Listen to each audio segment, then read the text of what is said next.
Hey everyone, welcome to the stream. Little Beyond Good and Evil. I don't know why it didn't go live when I wanted it to, but I was actually streaming. I'm sorry I kept you waiting. You gotta hit live. You gotta go stream on OBS and then you gotta hit live here. The new system, it doesn't automatically go live like the old one. This is why I like using the classic version. So I've been playing a little bit. What's up, Nemesis? How you doing? Ah,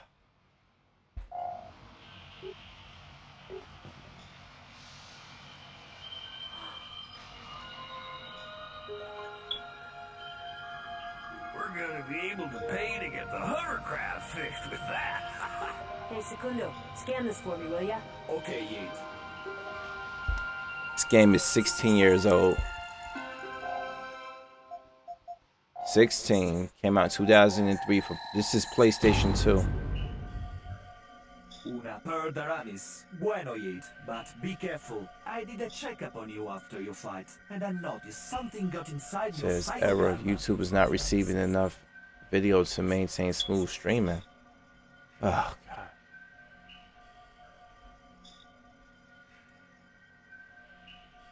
Close.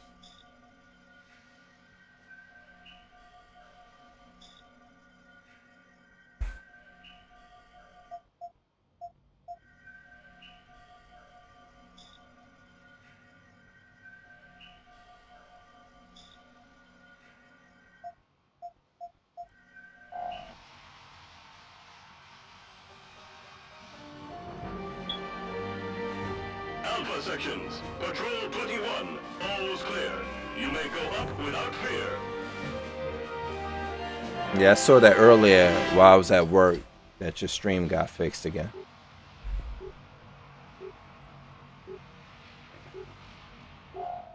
Hold on. Let's take something to Hill.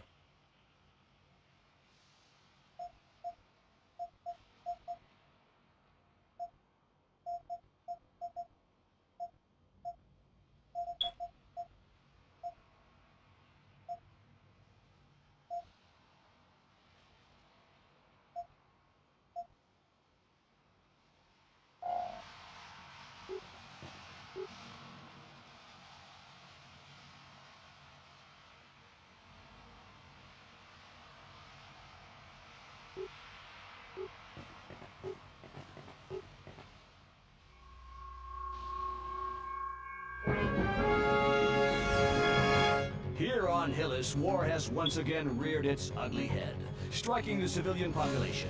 Luckily, our elite forces have once again arrived in the nick of time. Oh, you did? I'm coming to you live from the Southern Lighthouse Shelter. Here is where some of the children whose parents have been captured by the Dons have been taken in by two devoted and courageous Hillians. Miss, a word for our listeners. Yeah, well you guys are not what I'd call as fast as a speeding bullet.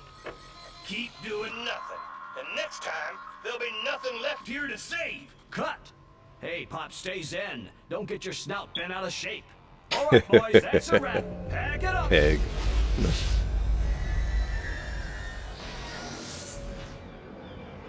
Thanks, Paige. If it wasn't for you, You alright?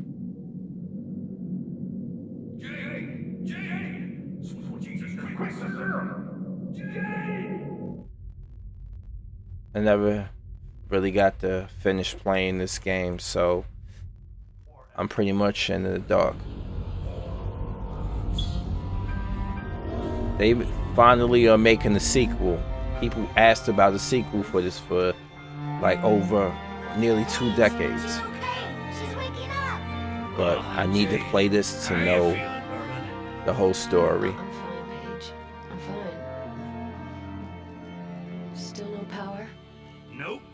Now that the shield is on the blitz, we're sitting ducks for every Vorax in the area. What a pessimisto! Your faithful servant, Secundo, has found the answer to your money problemo. Secundo, we're stuck here. No hovercraft, no shield. She got green lipstick. Optima has cut off the power. Her name's The count Jade is for a empty. reason. units in want units, you come to Secundo, mia bella. Listen to this. The director, Senora from the Science Center, wants a collection of all the animals on the planet. She pay you dinero for any photo you send with little animal on it. Mira, that beast, for example. You take picture of it and tenga mucho units. Even your perro interests them. The Not dog. another one of your harebrained plans, Segundo. Gonna have to recheck your circuits. Who could possibly be interested in that kind of thing? We're in the middle of a war, son. You understand nada, bacon breath. Control of the species is mucho importante. Yet, you go get your camera back, and we'll see if Secundo has pepperoni on his processor. Ciao! Forces have once I again found your arrived. camera, Jade. I put it right over there. Coming to you live from the Southern Lighthouse Shelter. Camera ready. It's up to you now, Yate. Okay. Yeah, well, you guys are what I'd call as fast as a speeding bullet. Newsflash. The war as if you were there. Doms have intensified their attacks on Willis. In spite of our protective shields, the enemy's projectiles have yet once Hi, Jade. I see Secundo already talked to you about the job. The war is taking its toll. We need a complete inventory of all species living on the planet. Thanks for the picture. Good luck. Okay. Let's make this money. And whoever liked the stream, thank you. I appreciate it. I do. Seriously. For real. Now let's go back. Let's see what else I can find. War has reared its ugly head on your planet. With help from those traitors from the Iris Network, our enemy, the Dogs, have broken through our protective borders and infiltrated your city. Each and every day, Heal her. stab you in the back. A friend, a brother, a son. Okay, digitalization terminated. Okay. Overcome. Join the Alpha sections, and you will know the taste of victory. Go to our Gotcha. proud soldiers of the Helios. Let's take another one. Let's They see. will Over guide here. you to us. They will guide you to glory.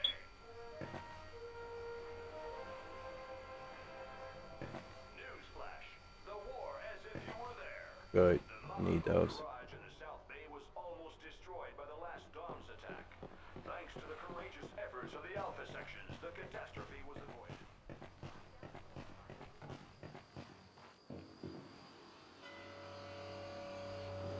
Careful, Jade. They seem to be keeping their distance for the time being, but we gotta hurry up and get that shield reactivated. Right.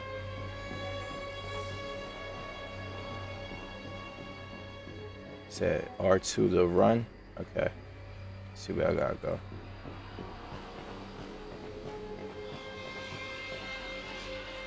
Just a couple more snaps to go, Jade.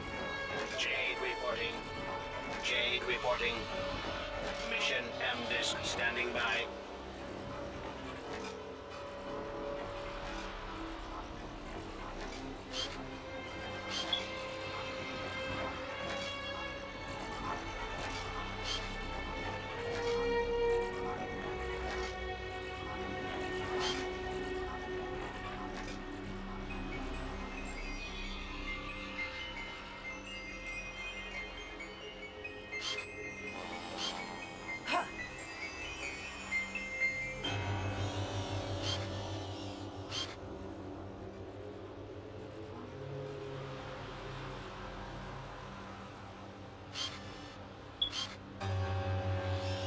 What to do? Let's get this one.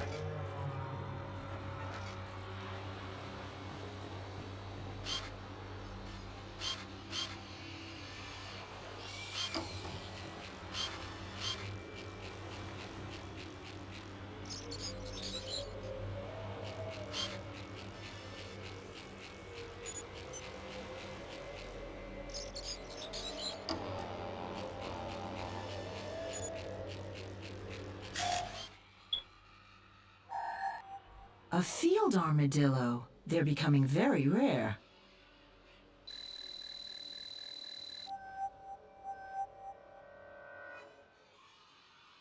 Okay, that's one. It's like these little things you gotta do to no power yet. Oh, it's inverted. That's why. Let's go to controls. And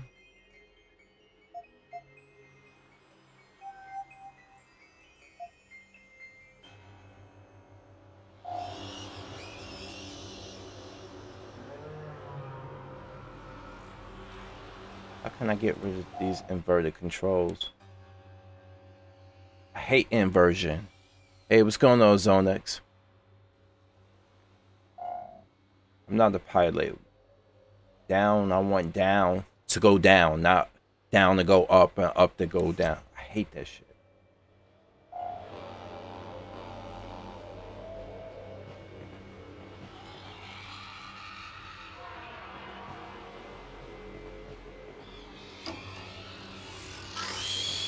Oh shit.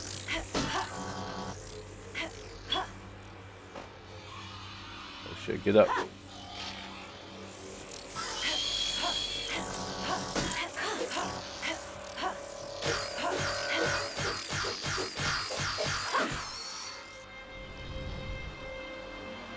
Fuck with me.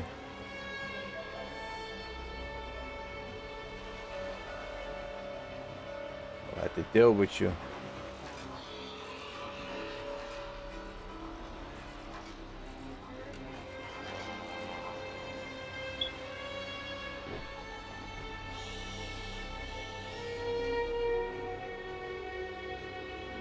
Yeah, I hate this inverted camera. I wish there was a way to change it.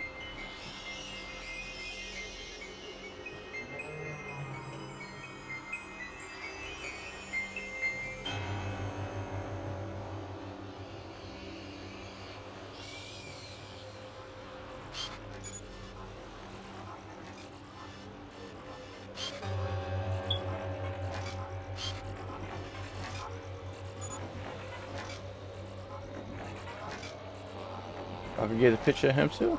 Okay.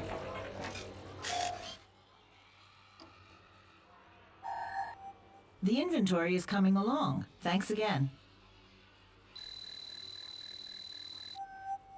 There we go. Okay, Yid. I transferred the dinero to the stinking Optima service.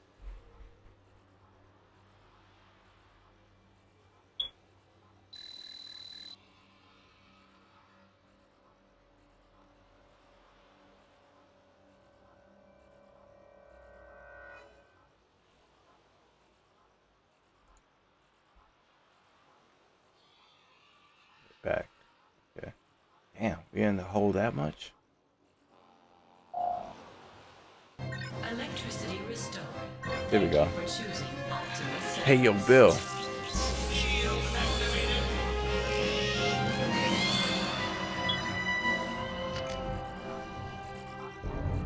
Nice work, Jade. I'm gonna go make sure everything's working. Come down here as soon as you can. Looks like there's a mission for you. There we go. Jade reporting. Mission M-Disc standing by. Let's see.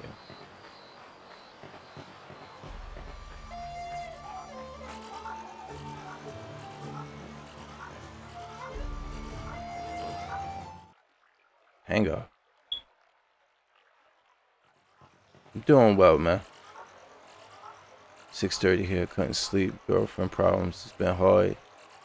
Hold on. Hey, pay attention to this string. Damn, Zone X. Girlfriend problems? Damn. And then I'm doing good. Side note, I had my first trauma last night out there in the ambulance. You know, I've been an EMT for I've been officially certified for 7 months now. And I've yet to deal with a traumatic car, like anything. And not last night, this morning, like dead in the morning was that first time. I mean, I got blood on my shirt, my pants. It's clean now. I put it in the laundry. got 2 hours of sleep and had to go to my morning job. So yeah, I can talk about injuries, but of course I can't. HIPAA violation. I can't talk about a person's identity. So I can tell you that it was just when we got there, the SUV was crashed into the building, and the firefighters was tending to that fire. It was small. You could smell like electrical fire, burning rubber, whatever the shit. That's how hard they hit the building. That the SUV was just messed up. It was a passenger and a driver. We dealt with the passenger who had the most severe injuries, face bloodied up, lacerations, massive lacerations to this part of the face, deep lacerations into this part under his eye, blood pooling into his face, coming over all over his clothing. Um, this man's ankle was broken so bad. Um, his right ankle was broken so bad that his foot was snapped off and only hanging by the flesh and the skin. And he had a broken leg and the broken hip on the left side. So a fractured femur and a deformed hip. So it was broke. Um, so he's alive though. They saved his foot too, which is good. Of course, he had to go to surgery. The thing was that me and my partner, um, she was only a driver. I was the only EMT. It was just me and her. So the situation is that the firefighter, I needed help getting him on. We didn't have time to put seat collars on. He was bleeding too much. So we got him on to the ambulance. ALS, which is Advanced Life Services, showed up. How you doing?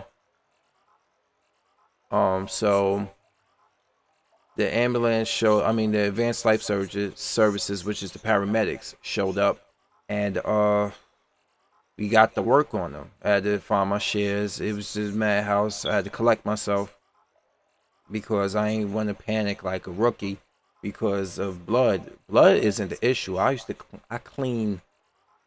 cleaning operating rooms and taking bodies off tables for years. So I was able to handle the blood situation. I just needed to know in the rig where everything was at in my own rig because we don't deal with trauma. So that one of the supervisors showed up from my volunteer squad. He was like, Diana. He said to my driver, Diana, get him the trauma gauze. It's right there. Got to that, got that off, got the sterile water, clear the face off. I had to help the paramedics cut all his clothes off him to see the extent of his injuries. His ankle was, whew, boy, the way that was hanging on, and the bone started to pierce through the skin. So he's alive, which is a good thing. So what happened is they would of course they got the IV line into him and everything. They needed me to basically get his face clean, and I had to control the bleeding, which is no problem to me. So I was cleaning, got the sterile water, got my gauze, got the traumatic sponge. And the thing about bleeding faces is that the blood coagulates. Oh, it's heavy, dead weight. You ever heard the expression dead weight? That's it. When a person is alive, they can pretty much tense up and kind of hold their own weight, compress their body, and try to hold themselves up. But when it's dead weight, where a person just go limp, that's basically what it is. And they've been only dead for a few minutes. The bodies that I've helped off our operating room tables, so they weren't cold or anything. They were just freshly deceased. So that's how that feels. So back to actually dealing with this person. He was alive. He didn't have, once I got the blood cleaned up and enough, I had to check because it was everywhere. You didn't know where it could be. It was everywhere. He could have had broken teeth and had a non-patent airway. When your airway is not patent, you need to put an oropharyngeal airway. It looked like a plastic. It's a plastic hook, which is about this wide, and it shapes like the top of a hanger. and you put it into their throat, twist it in to keep the airway patent, and get him a BVM, a bag valve mask onto their face. So this guy here, I finally got his face clean, and the blood, about facial bleeding and head injury, the blood comes a lot and it coagulates. So it was pouring and it was coagulating, and it looked like little giblets, little slimy giblets. And we got that going. We actually got that whole situation to once I got his face clean, I was able to examine the ears, because if there's bleeding coming from the ears, that means that is massive head trauma. But he was alert. He was like, oh God, I'm hurt. The fuck. So that means his airway was open. We didn't need to put the plastic hook down his throat. And that means if his eyes, I had to clear that. His eyes, his pupils were not pinpoint. When his pupils pinpoint, that can be a couple things. That can mean he high on opiates. But that can mean if there's one pinpoint pupil and there's one that's reactive to the light, pinpoint meaning it's just stuck like that. That means they can mean either they're high on opiates or they can mean they got massive head trauma. So anyway, his pupils were reactive bilateral. Lateral was side, left and right. So both pupils were reactive. His airway was patent. Once I got the blood off his face, I was able to actually assess the fact that it wasn't coming from his ears. It just poured into his ear canal from his face. And it was only coming from the lacerations, which were right here. So let me switch to filter this so you can see me a little bit better as I explain this to you guys. So the lacerations were right here and right here, like deep lacerations, massive bleeding. Had to control that. Once I got that clear, and I was putting the gauze to it, the paramedics, they were like, okay, we gotta get out of here, which is natural. We had to stabilize them, make sure they get the liner to him. My other job, I work as a housekeeper at Jersey City Medical Center, but they the only trauma center in this area. So if you in a serious fucking accident, you go into that hospital. If you're in a serious accident, so we got them there. But they was like, we gotta go. Hey, you BLS. That's what they call me, basic life support, and paramedics are advanced life support. ALS, BLS. Anyway, they were like BLSU, EMT. They were like EMTU. You talking to me? I was like, me? They were like, come on, we take over this. We gotta get off the scene, but we have nobody. We can't leave our vehicle here. You have to drive it. And I'm like, oh shit. But I wasn't like, I was more concerned about helping him. I was like, you sure? They know we got this from here. Go ahead. I already knew how to drive because I worked for On Time Ambulance, which is a transport company, and I've been driving for months. The big rig and the regular van, now the van rig. So we got him to the hospital and everything, backed it into the spot, and they brought it in trauma 1 and 2. My other team picked up the second patient, which he was losing sensation. He had spinal injury. So they had to C-collar him and everything. We didn't have time to C-collar this guy. This guy's issue was the bleeding of his face.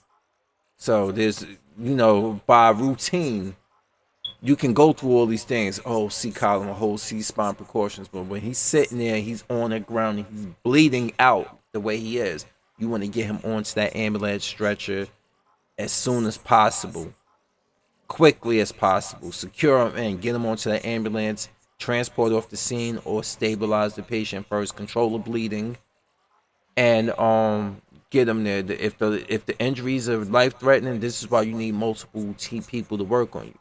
See, in the volunteer rig, we got just myself and a driver at this point, and I'm like, shit. I'm like, she know how to clean blood off, but we need vitals read, we need this, that, and the other. This is why you need paramedics when there's severe situations like this. So we got that done, and they was like, they thought I was panicking, and they were like, no, this, that, and the other. Calm down. I was like, slow and smooth. I was like, oh, no. They right here. My shares are right here. Let me cut them off. He's like, where's the tape? I was like, it should be in there, right next to you and stuff. And then they found all the stuff. But then after a while, they was like, oh, they was like, good job. Like, when we got to the hospital and everything there, they was like, good job. I was like, thank you. Because some paramedics can be assholes. But when you got good paramedics, they good with, they help you through situations. Because they the only ones that can administer medicine. They can EMTs. We don't do blood sugar. We don't do IV lines. We don't do intubating. You know what intubating is, right? Have you ever seen somebody get intubated? Answer me in the comment section, the live chat, if you know what intubating is. Because otherwise, we can go right now. We can show you that right now. I can show you what intubating is right now. Let's go to a green screen browser here, and let's go to YouTube. Good old YouTube. And if I swear, if I get copyright thing though for fucking showing you guys what intubating is, I give up.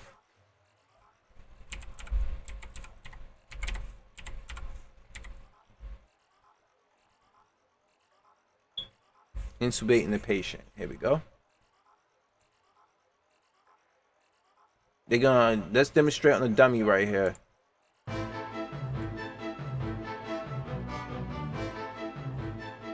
This is the lesson on direct laryngoscopy for the MICU airway management class. Well, this is the thing, this is the big thrilling moment we're all interested in. This is how you intubate your patient. Airway evaluation, we talked about being prepared, about the medications and stuff. And now, okay, so it's time to put the tube in, okay? We've masked, we've done everything, we have everything ready, so now let's talk about what makes for a successful intubation. Head position is key. You really want to get the patient in a sniffing position. So a sniffing position like this. The idea is to raise their head as much as possible so you have the straightest possible axis into the trachea. I'm going to do the exact opposite. What happens if I put my head back like this? All right, now, I mean, there's just no way. I mean, it has to be. In addition to having many double chins here, there's no way I'm going to get in this way. This is the worst possible position. This gives me the best possible position. That's what you want to get in the sniffing position. So my head is forward like that. And likewise, you want to get them in a good position. Now, a lot of times if people have a big BMI, you need to sort of ramp them up. You need to build up their shoulders and build it up. Whatever you have to. BMI is body mass index. The better the head position, the less skilled you have to be in laryngoscopy. And you want to have everything working for you, okay? So you see how I've got this in a really good position, whereas something like this would be, the exact wrong position. So head position, very, very key thing. Curved blade or straight blade? Well, you can intubate with either. With the curved blade, of course, we're going to go down and we're going to lift up in front of the epiglottis. Whereas if we had a straight blade, we would go and actually lift the epiglottis itself. Now, a mistake so many people make, I'll show you the close-up here, is they really don't get to the side. They really don't get to the side. They sort of stay in the middle. And then when they try to look, see how the tongue will just kind of slide over? The tongue's very wet. And the tongue will slide over, and now you're not getting much of a view at all. So I get his head in good position. By the way, obviously in these and all things I would have gloves on. But just for the teaching purposes, not to create a lot of waste. But obviously you would have gloves on anytime you do this procedure. So yeah, definitely gloves is a must, because I mean there's blood everywhere, or a situation, body fluids, a person can have a highly communicable disease. And also you need something which I didn't have chance to get yesterday, called BSI, which is body surface isolation, which is like gowns, robes, and shit of that nature. But when you in emergency, you got go. Anyway, back to it. I can either get the head in good position like this, or I can scissors the mouth open. Yep. Notice when I scissors the mouth open, I go like this. See? It's surprising how many beginners you see will go like this. There's not much, you can't really generate much energy your that fingers way. You scissors the opposite the mouth direction. open like this. Scissors the mouth open, and put the laryngoscope to the right of the tongue. Put it way to the right. Again, in beginning mistake land, you sort of put it in the middle and the tongue is always sliding over, getting in your way. Put this really all the way to the right. You put it all the way to the right and then lift along the direction of the handle. Notice I'm lifting along the direction of the handle. This keeps me away from the upper teeth and affords me the best view. If I crank back, you hear that clicking sound? I'm clicking against the teeth. Plus, if I crank back, I'm actually cutting off my view. So let's say I have a pretty good view. Here's See that hook? larynx here. I have a pretty good view, but if I crank back like that, you see how I've just blocked off my view? I got a pretty good view. If I crank back, I've not only damaged the teeth, I've cut off my own view. So once you get the view, and again you lift, you might have to come back a little, the epiglottis pops down, and then you lift again. Now, I usually try to come in from the side a little bit so that I don't obscure my view. Slide it through the cords. Do you need to have a stylet? I would argue that you do. Some would say you don't always need it, but I think it's a good idea to have a stylet. You need to have just enough nature to be able to make that turn. You don't want to be going boink, boink, boink. Remember, every time you go, that's friable mucosa down there. It's very delicate vascular stuff.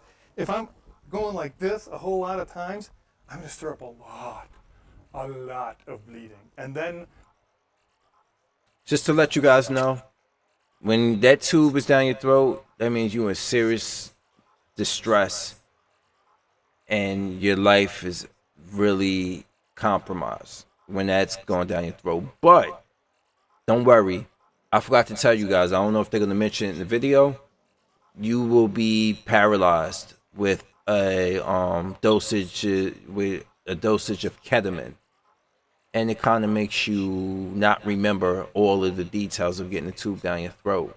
Anyway, it does paralyze you from the neck down, so you will not be able to feel this discomfort. I know this looks crazy, right? I know this is out of left field, but this is what I do for a living.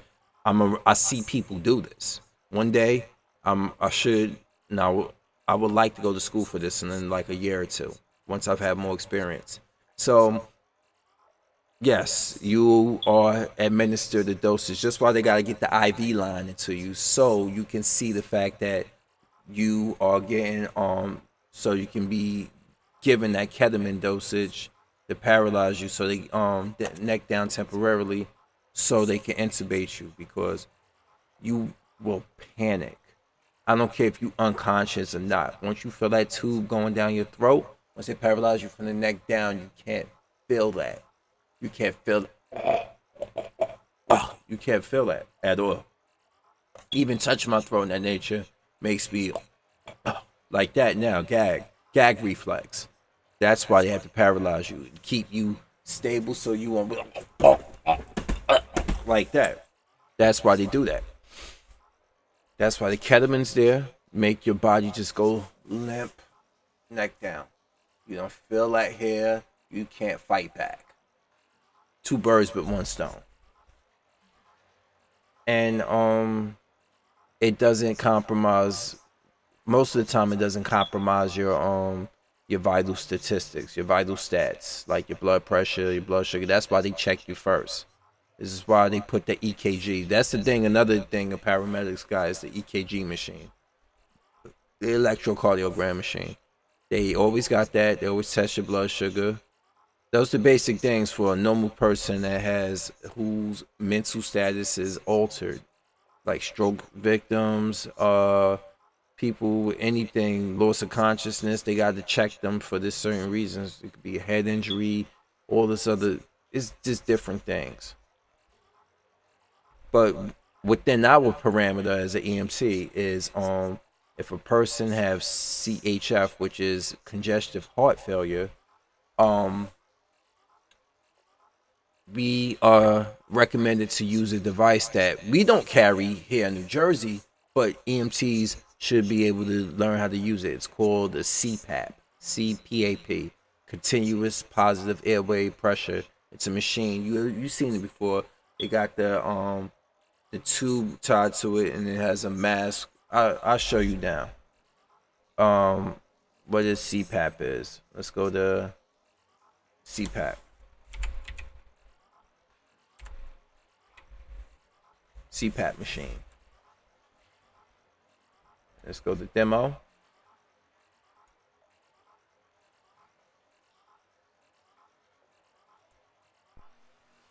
Okay, this is a CPAP. This is it right here. CPAP machine. This is the mask, and this is the air filter. Here is the humidifier. Very portable. Okay.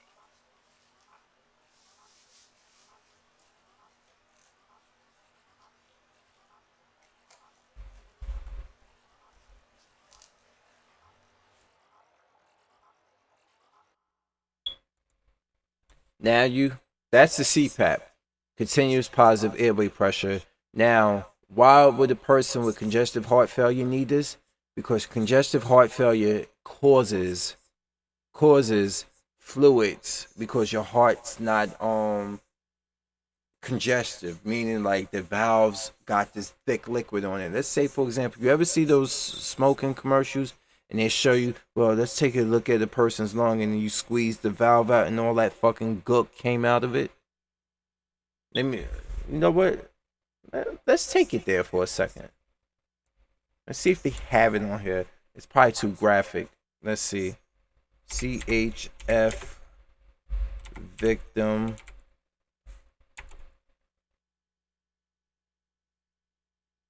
Let's see.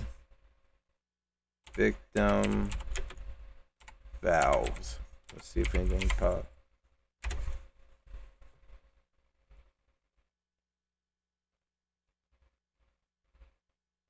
Damn, they don't have it.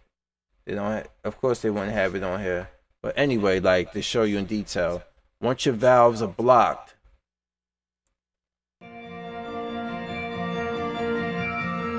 lost the ability to pump enough blood to meet your body's needs. this is explaining it to you right here.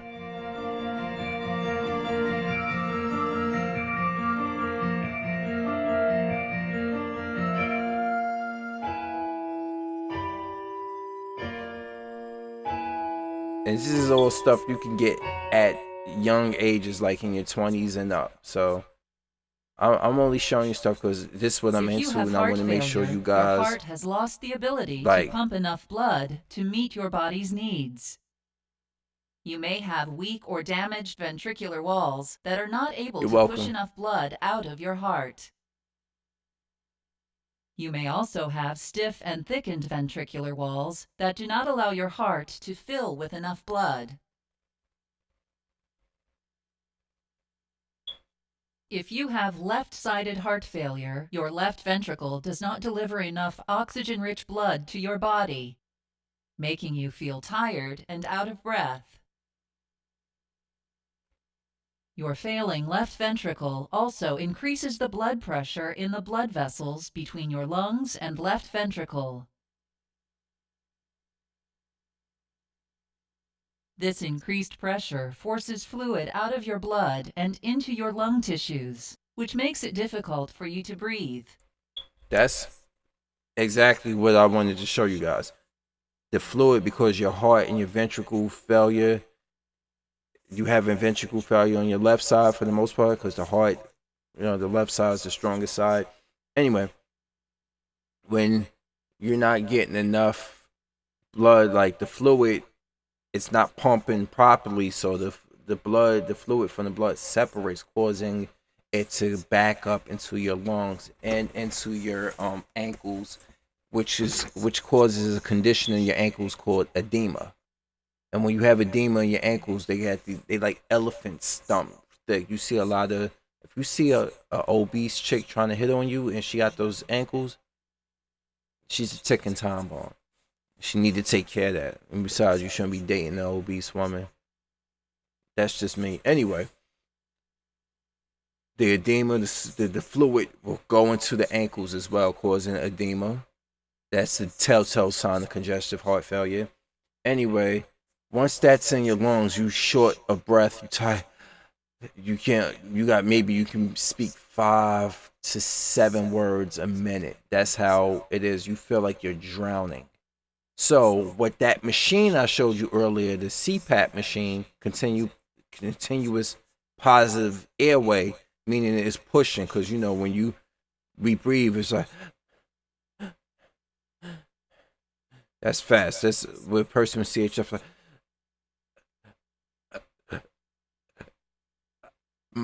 my,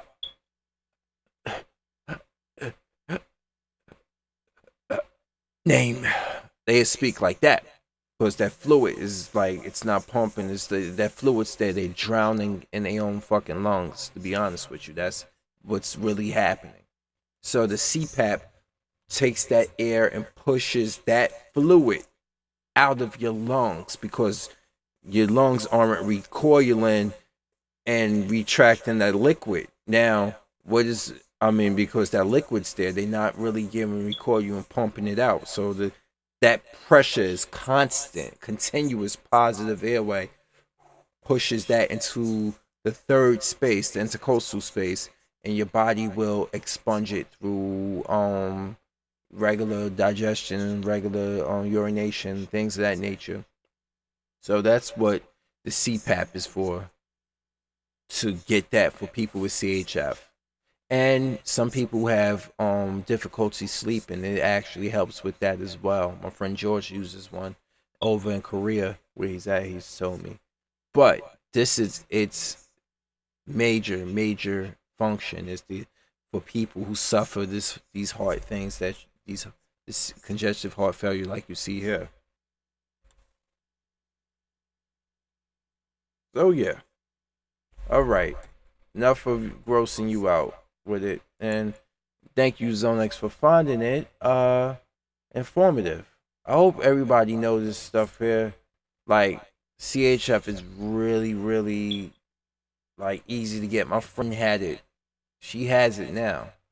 And she's an old classmate of mine, and I can tell you this girl was fine as hell. She was about she had like a size 20 something waist, nice breasts, nice ass, very petite woman. Not anymore, bro. Not anymore. I don't know what it was. She changed up. She was just now she got like 2 or 3 chins. She used to make posts of her eating food. What female, not just fat people, but they're very susceptible to this because a lot of them, diabetes and CHF are kind of like a 1-2 punch. To be honest with you, because a person who usually got diabetes and who's obese, their heart is next because of the cholesterol levels and things of that nature. So it's very easy for the cholesterol to cause your heart valves to break down because that cholesterol is going to your heart valves. And once you have heart valves, it's like sewage, basically, like the sewage walls, like like a drain in your sink. Your drain. What happens when your drain gets too much dirt around the pipe? The water doesn't go down. It doesn't flow. Your heart valves are the same thing. Too much of a bad diet causes buildup on the walls. So your walls were like that, but too much. Just say this is your right here. My hand right here is how wide your valve is, but you got too much of a poor diet. So now you have this. That you need that nice airway to go through like that to let the fluids and the blood flow through like that. So let's say your poor diet around is causing your valves to go like this, right? Now that flow is going to get reduced and it's not able to separate the fluid. The blood's not pumping properly because your blood has fluids and it has blood cells, it has fluids, and I forgot the exact name of the fluids that the blood has. Anyway, it's not flowing correctly with the blood. The platelets and all that are not going in properly. plasma, none of that. So because your poor diet, the cholesterol and all that is causing your walls to have this much. Now it's been cut down maybe 25%. I mean 33% reduction in the flow.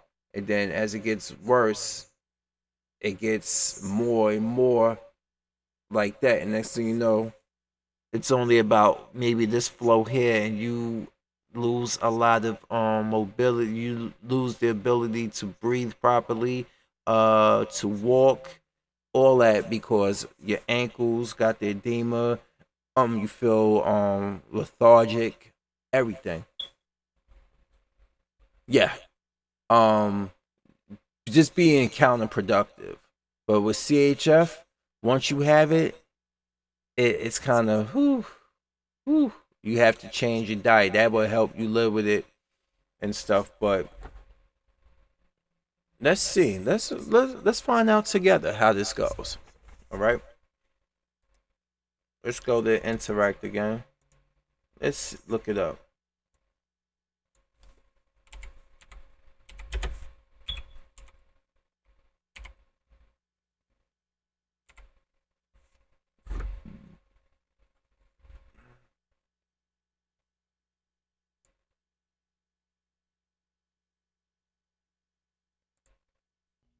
Heart failure can be prevented if captured early.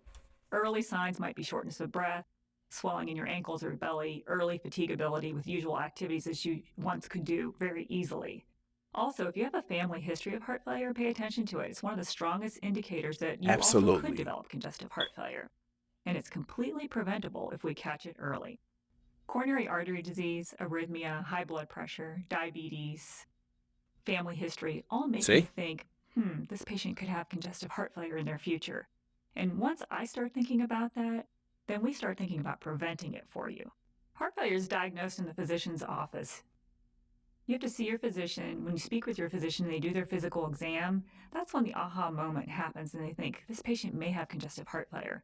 We do some really simple tests then, painless, simple tests in order to figure out if your heart muscle is weakened.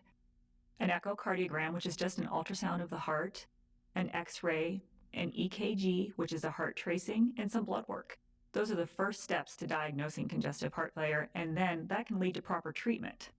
Once diagnosed, congestive heart failure has many, many treatment options. That's why it's important to be diagnosed early, because the earlier we see you, the earlier we can start treating you, and the earlier you're going to feel better. We have medications that are guideline proved. ACE inhibitors, beta blockers, diuretics to help you breathe a little bit easier, and lifestyle changes that will greatly enhance your quality of life. The earlier we see you, the earlier we start your road to recovery. If that's not enough, we have very highly technical pacemakers that can help your heart pump better, and they're easily implanted with just one day in the hospital and very, very easy to live with and take care of. If that's not enough, we can move on to advanced treatment options, which would include any clinical studies that we have available, would include artificial heart technology and even cardiac transplantation. Many patients have lived well over 20 years with a brand new heart, only if it's needed, and usually our medications, pacemakers, preventive life. So, you get what she's saying, right? It's pretty much once you got it, I mean the severity of it, that compromises your life. If it's very severe, you have to go to. You need a heart. You need you need a new heart. You need a pacemaker. It's levels to this. There's the highest level meaning that you need a new heart, and you got the pacemaker in there. The lowest level is to simple lifestyle changes, beta blockers. Using that will make you feel better early, but you just have to be you just have to stay on it. Hey, lay down. Chip, lay down. Down. Down.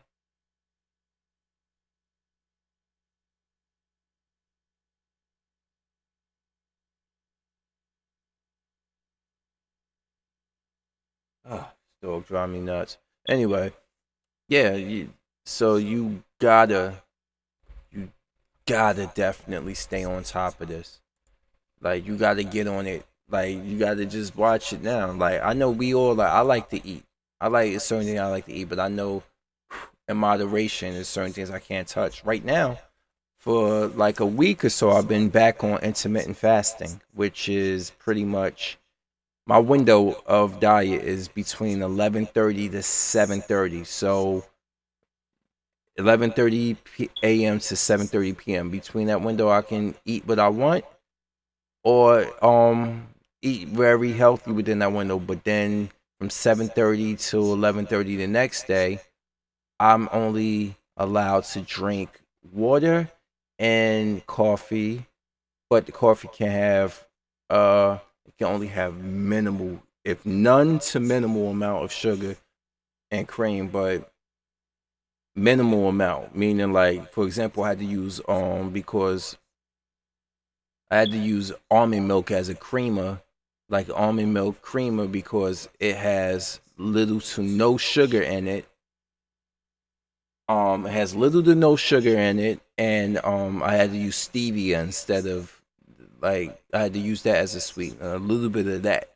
I can have coffee in that nature, but coffee and water, lots of hydration, so your body can go into ketosis, and you can start burning fat for 16 hours. So you have a 16-hour fasting window, and you sleep through most of that.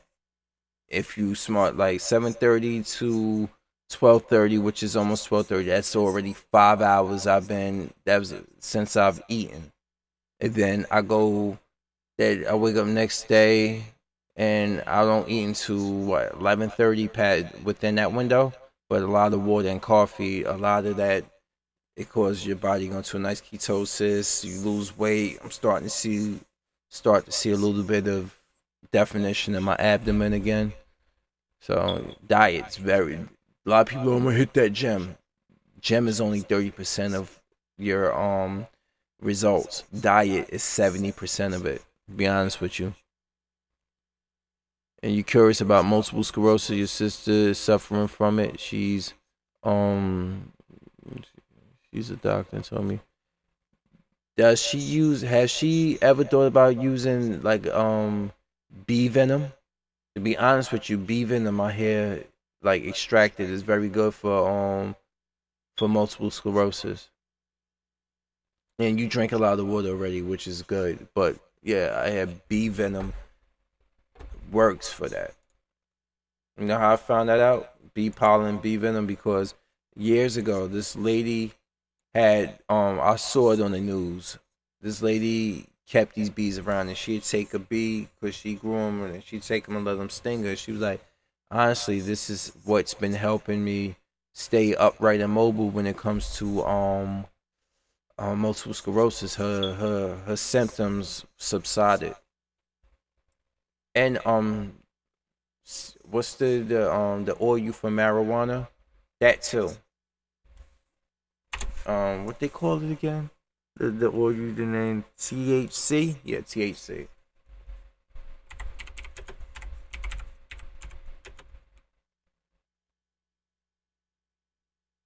Yep, for arthritis and multiple sclerosis. You see that how it comes up, right? Well, not multiple sclerosis, but for arthritis. Mm-hmm. Well, here it is right there, multiple sclerosis.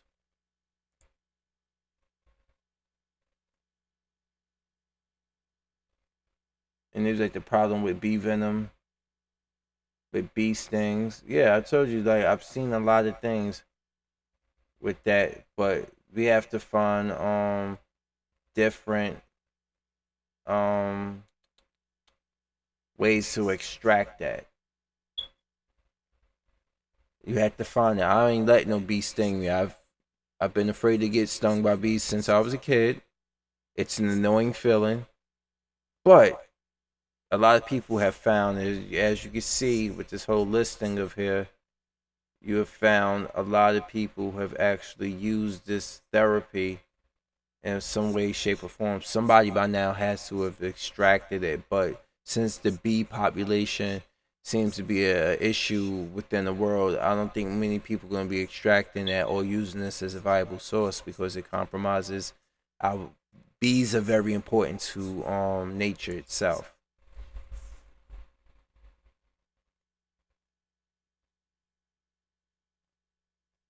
Oh, thank you, man. He like, this is watch from start to finish. I appreciate that so much, man. Thank you so much. Like, you don't understand and stuff because people do. I watch all types of YouTube videos, and as a black man, I can tell you in America, when I watch a lot of fellow black YouTube content creators, there's only but a handful of them that tell you some things that about life itself and have a social commentary that I gravitate to. I mean, I've had the displeasure of seeing a lot of black American men start using talking points that a lot of white nationalists or people who have a really anti black stance use, and they think we're too stupid to figure it out.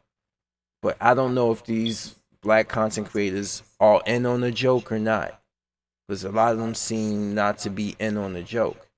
They just want to be as popular as their white counterparts. They start using the same talking points, not even knowing that they're playing themselves. So I try to come at this from a different, to educate people in all types of aspects, from what I do for a living and how, if you see me or people in my field coming, that means it's kind of like for CHF, that means it's kind of too late, you know? So, it's a couple of things. I just try to do that. I try to game, try to entertain people by just letting you into what I do for a little bit, because a lot of people they don't do things that they're happy to do. They do things that are popular.